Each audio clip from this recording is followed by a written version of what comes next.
Hey everybody, Nick here, and today I'm going to do something a little bit crazy, and we're going to see how it goes. I'm going to do my best to build myself a Franken sprint.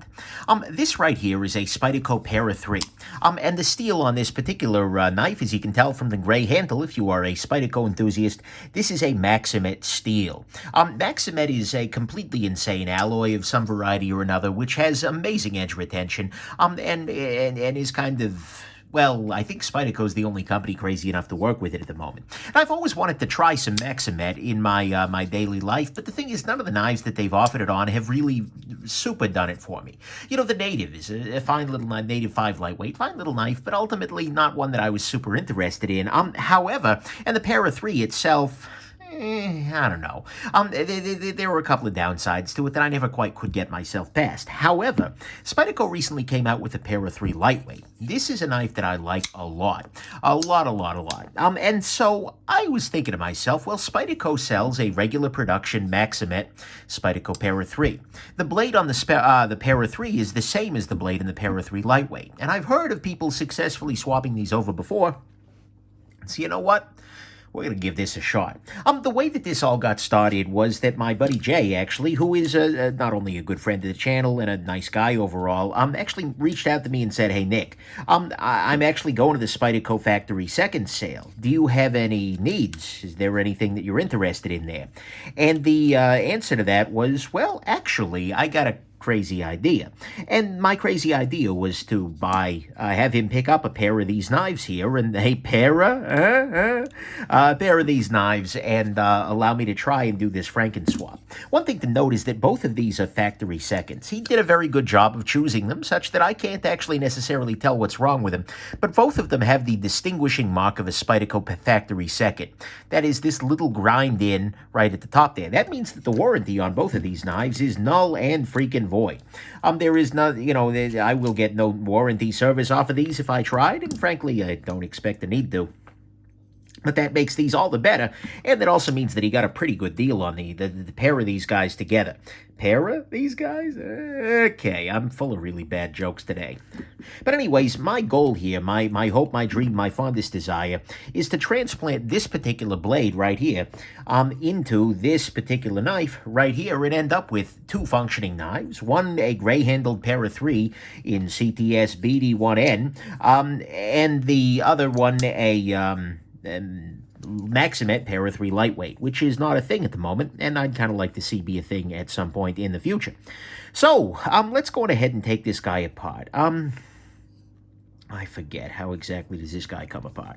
So we've got the blade now, and my priority right now is getting this blade into the Para3. If that doesn't work, if for some reason there were finishing issue or fitment issues or something like that that might prevent this, and by the way, just out of the box, this guy is roughly centered, so that's good. But if there were issues that prevent that particular swap from happening, I'll just call it a day, and I'll put these guys back together as they started, because that's important to me. If I end up with a Para3 lightweight or a Para3 regular that does not have the where the BD1 doesn't fit as well, you know what, I can live with that. That's not a major issue to me. But the important thing for me, at least, is that I'm getting the Maxamet lightweight. That's kind of my goal here. So I'm going to go ahead and I'm kind of putting these guys, I've got a mat with pockets here, so I'm putting all the screws in the order they came off the knife in. Looks like this is T6. The back here, and then yeah, hopefully I'm going to end up with a Para3 lightweight Maxamet. And the nice thing about that is that these are both regular production knives. Because I got these as factory seconds via my buddy, I am going to pay a great deal less for it than I would for a normal Para3 lightweight and BD1N, or I'm sorry, in Maxamet Para3, but still, the ultimate goal here is to have one of these guys that is regularly available to me because, well, it's already there. And this is something that you should be able to do at home if I could ever do it. And, if you happen to get lucky and the blades match up, as hopefully they will for me. But this is possible, and you won't have to worry about limited edition. You won't have to worry about, oh my God, I got to the knife shop's website, 10 seconds too late. And so, next thing you know, yeah, you don't have to dick with any of that. Hopefully this will all work out swimmingly, and I will end up with a beautiful new knife that is just what I want, but, well, yeah. So anyways, back at the ranch. this is in many ways also an exploration, if you will. I'm just seeing if this thing is possible, right? If I can make this swap. I know a priori, and I know that in concept it's a possibility, but, you never know until you try it, right? And so we'll see how this works, and hopefully it will.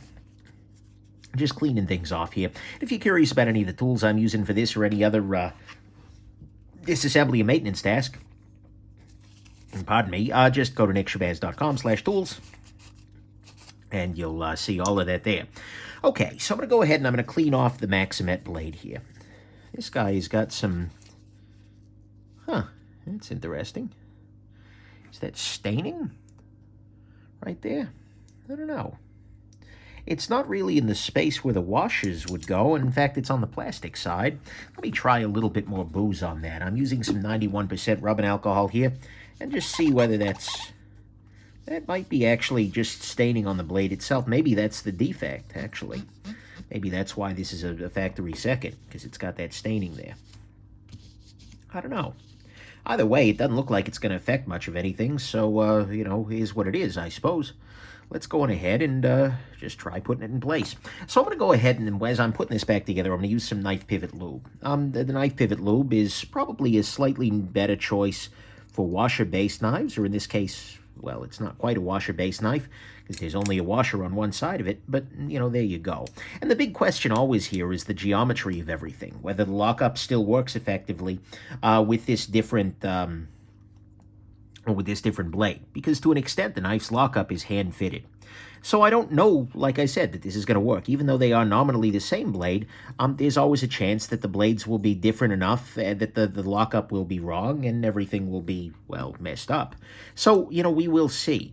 And I'm not necessarily brave enough to start doing things like grinding up the stop pins or things like that to try and make everything align. That doesn't seem like a great plan to me. So we're going to go on ahead and just do our best here and let fate make the decision for us. So I've put that all back together here, and now I need to put this scale into place. Yeah.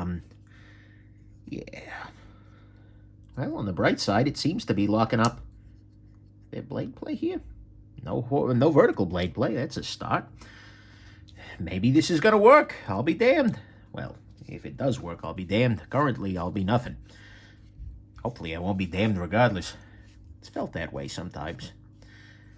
Occasionally, life can leave you feeling like, whoa, what the heck did I do? But that's okay. I'm a very lucky man in many ways.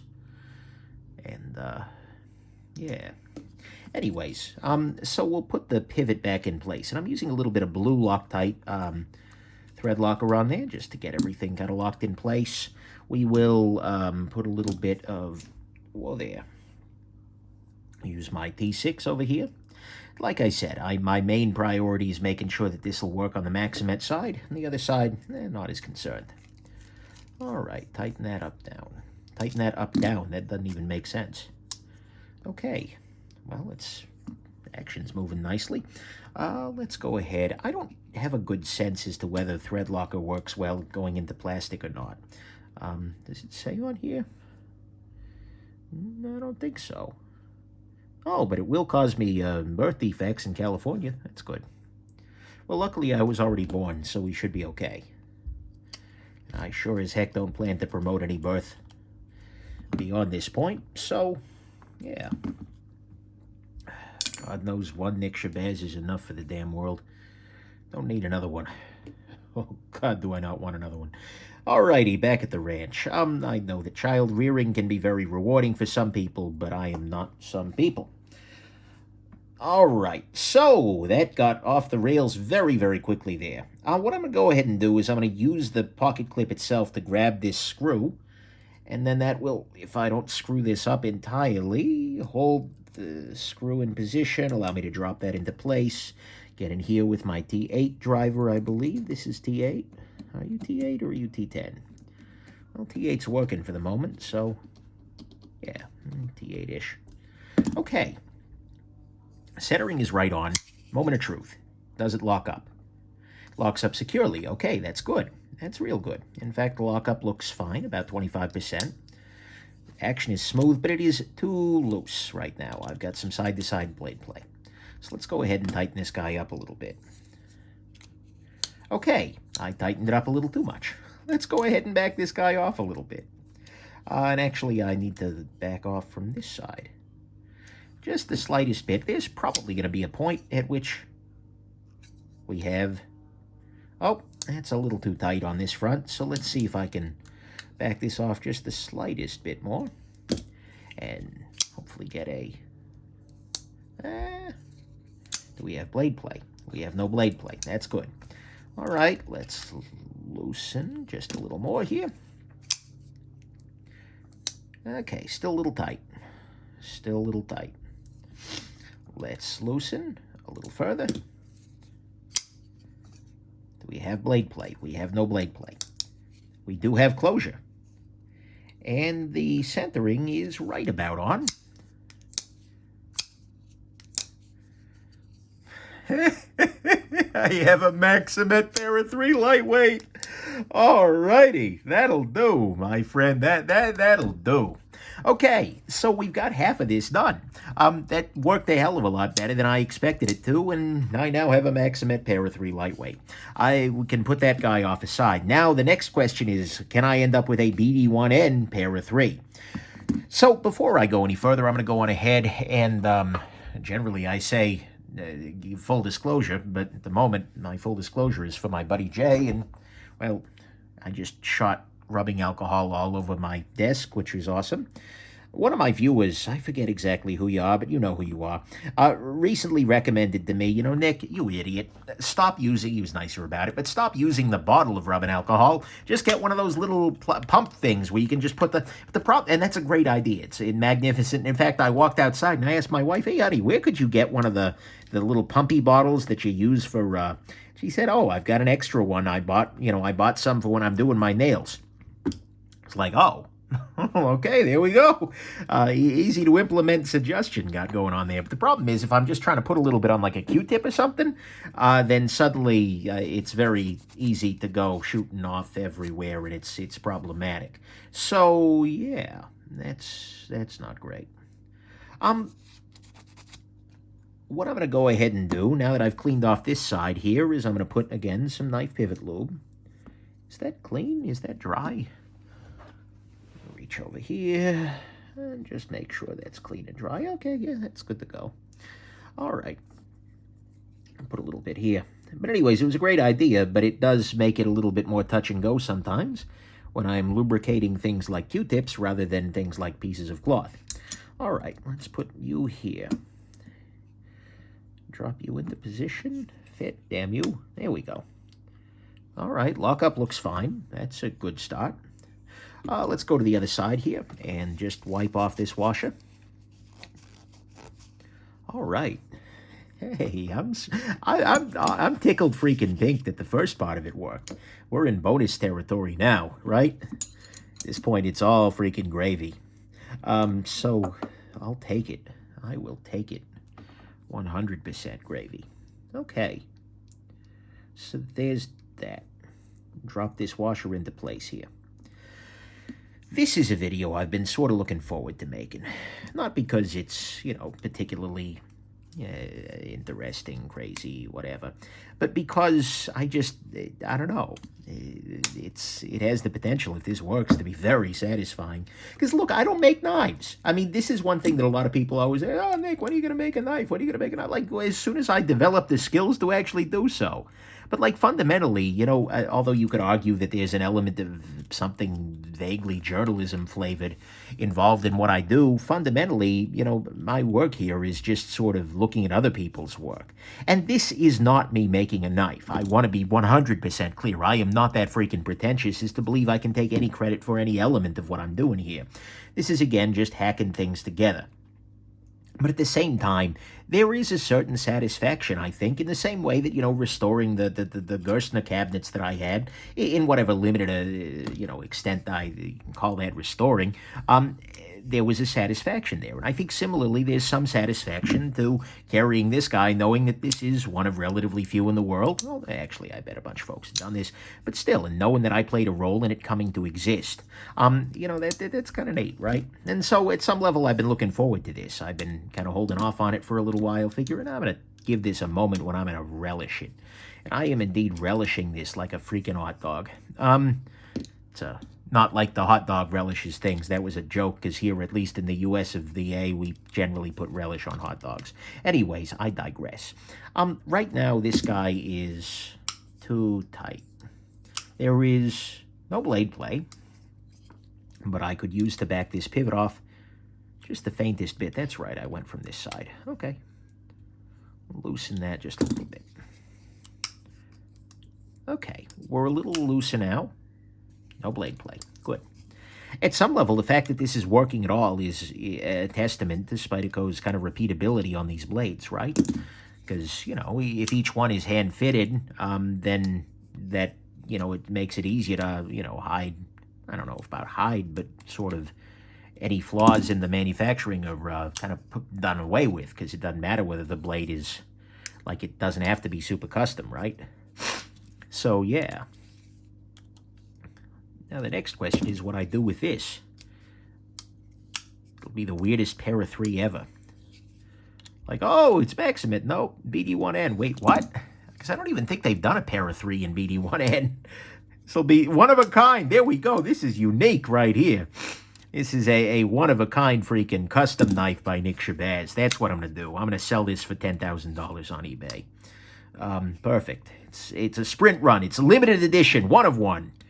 There we go. Perfect. All right. Action's getting back to reasonable. Still no blade play. I could even go a little looser. Let's see about this. And not quite there yet. No play. Almost there. Just gradually dialing it back. And, you know, I could go way looser and then tighten, but, you know, I don't know. I like this approach. And then there's going to come a point where I make a micro turn, and then it's a bridge too far. Oh, actually, if this works, I'm good to go. Because that's some freaking... No blade play. All right, we are done. Ladies and gentlemen, boys and girls, we have a success on our hands here. It's a much-needed one. You know, actually, it's not true. I get some successes, but this one felt good. This feels real nice. To have some crazy freaking idea, you know, helped out by people across state lines even. You know, to be able to create, says the pretentious jackass. But to be able to, you know, do something a little bit different here, and to have something that is a little unusual, and it'll give me a chance to test Maxamet in a habitat that I really enjoy. Because I do think the Para3 Lightweight is a great freaking knife. For what it is, there's a lot to love there. So I'm really happy that this actually came together as well as it did. And I'm also happy, by the way, that this didn't turn out to be a 45-minute odyssey. 18 minutes and 10 seconds to disassemble and maintain two separate knives and do a blade swap. And both of them ending up pretty dialed in. Yeah, that'll do. That'll do. So I'm a happy man. I got myself a new Para3 Lightweight right here in one of the best steels probably out there, at least for a lot of situations. Certainly not a stainless one, but I will kind of report back on my feelings on Maxamet after I've spent a little bit more time with it. Now that I've got it in a platform that I fundamentally like a lot, that's going to be excellent. And centering is just all right. I will take it. I will take it. I live a weird life, right? But, you know, sometimes you got to accept the little things. And although this may not feel like a little thing, well, at least, or it may feel like a stupid thing to you guys, but at least to me, it's bringing me joy. So you got to relish the joy, right? Anyways, thank you very much for coming along for the journey here. And have yourselves just an absolutely wonderful rest of your day. Bye now.